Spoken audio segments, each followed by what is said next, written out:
एक दिन राम सिंहासन पर विराजमान थे, तभी उनकी अंगूठी गिर गई। गिरते ही वो भूमि के एक शहद में चली गई। हनुमान ने ये देखा तो उन्हें लघु रूप धरा और उस शहद में से अंगूठी निकालने के लिए घुस गए।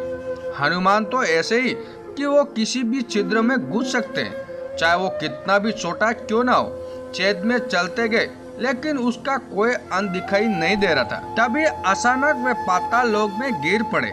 पाताल लोक की कई स्त्रियां कोलाहल करने लगी, अरे देखो देखो, ऊपर से एक छोटा सा बंदर गिरा है। उन्होंने हनुमान को पकड़ा और एक थाली में सजा दिया। पाताल लोक में रहने वाले भूतों के राजा को जीव जंतु खाना पसंद था, इसलिए छोटे से हनुमान जी को बंदर समझकर उनके भोजन की थाली में सजा दिया। थाली पर बैठे हनुमान पशु पेश में थे कि अब क्या करें। उधर राम जी हनुमान जी की छिद्र से बाहर निकलने का इंतजार कर रहे थे। तभी महर्षि वशिष्ठ और भगवान ब्रह्मा उनसे मिलने आए। उन्हें राम से कहा, हम आपसे एकांत में वार्तालाप करना चाहते हैं। हम नहीं चाहते कि कोई हमारी बात सुने या उसमें बाधा डाले। क्या आपको ये स्वीकार है? प्रभु श्री राम ने कहा, स्वीकार है। इस पर ब्रह्मा जी बोले, तो फिर एक नियम बनाए, अगर हमारी वार्ता के समय कोई यहाँ आएगा तो उसका शिरोच्छेद कर दिया जाएगा। प्रभु श्री राम ने कहा, जैसी आपकी इच्छा।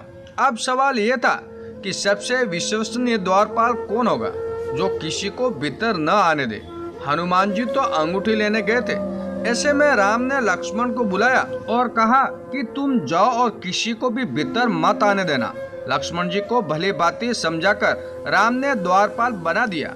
लक्ष्मण द्वार पर खड़े थे, तभी महर्षि विश्वामित्र वहां आए और उन्हें कहने लगे, मुझे राम से शीघ्र मिलना अति आवश्यक है, बताओ वे कहाँ हैं? लक्ष्मण ने कहा, आदरणीय ऋषिवर, अभी अंदर न जाए, वे कुछ और लोगों के साथ अत्यंत महत्वपूर्ण वार्ता कर रहे। विश्वामित्र ने कहा, ऐसी कौन सी बात है जो राम मुझसे छुपाए? विश्वामित्र ने पुनः कहा, मुझे अभी अंदर जाना है। लक्ष्मण ने कहा, आपको अंदर जाने देने से पहले मुझे उनकी अनुमति लेनी होगी। विश्वामित्र ने कहा, तो जाओ और पूछो। तब लक्ष्मण ने कहा, मैं तब तक अंदर नहीं जा सकता जब तक कि राम बाहर नहीं आते। आपको प्रतीक्षा करनी होगी। विश्वामित्र क्रोधित हो गए और कहने लगे, अगर तुम अंदर जाकर मेरी उपस्थिति की सूचना नहीं देते हो तो मैं अपने अभिशाप से अभी पूरी अयोध्या को भस्मीभूत कर दूंगा। लक्ष्मण के समक्ष धर्म संकट उपस्थित हो गया। वे सोचने लगे कि अगर अभी अंदर जाता हूँ तो मैं मरूंगा, और अगर नहीं जाता हूँ तो ये ऋषि अपने कोप में पूरे राज्य को भस्म कर डालेंगे। फिर लक्ष्मण ने सोचा कि ऐसे में बेहतर है कि मैं ही अकेला मरूं, इसलिए वे अंदर चले गए। राम ने पूछा, क्या बात है? लक्ष्मण ने कहा, महर्षि विश्वामित्र आए। राम ने कहा, अंदर भेज दो। विश्वामित्र अंदर गए। एकांत वार्ता तब तक समाप्त हो चुकी थी। ब्रह्मा और वशिष्ठ राम से मिलकर ये कहने आए थे कि मर्त्युलोक में आपका कार्य संपन्न हो चुका है। अब आप अपने राम अवतार रूप को त्याग कर ये शरीर छोड़ दे और पुनः ईश्वर रूप धारण करे।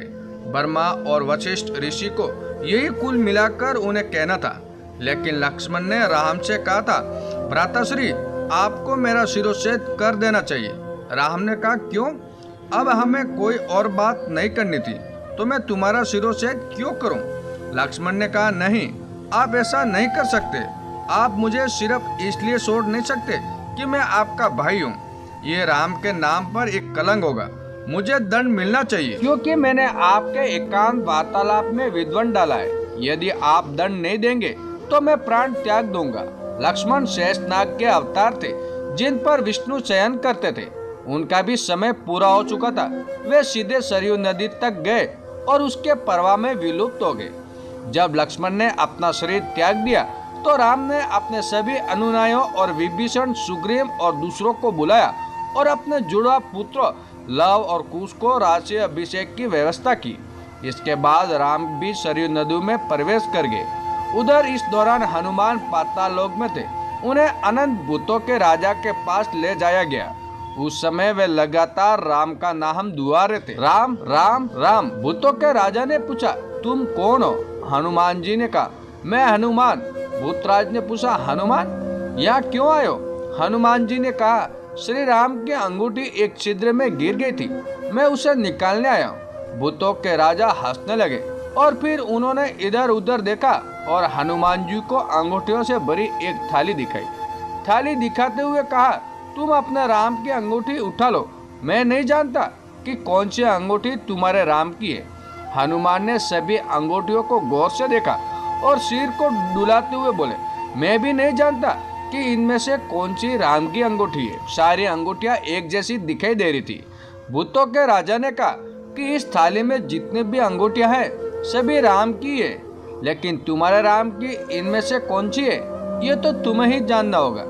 इस थाली में जितनी अंगूठियां हैं उतने ही राम अब तक हो गए। और सुनो हनुमान, जब तुम धरती पर लौटोगे तो राम नहीं मिलेंगे।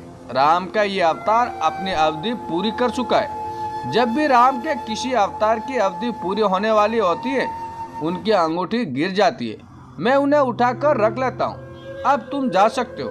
हनुमान जी आश्चर्यचकित होकर वापस लौट गए। ये पौराणिक कथा है, हालांकि इसका उल्लेख रामायण आदि ग्रंथों में विस्तार से नहीं मिलता है। हो सकता है कि ये किंवदंतियों के आधार पर जनमानस में प्रचलित हो गई है। यह भी हो सकता है कि इस कथा में सच्चाई कमी हो। दोस्तों, ये कहानी कैसी लगी कमेंट करके जरूर बताएं और हमारे चैनल पे नए हो तो हमारे चैनल को सब्सक्राइब जरूर कीजिएगा।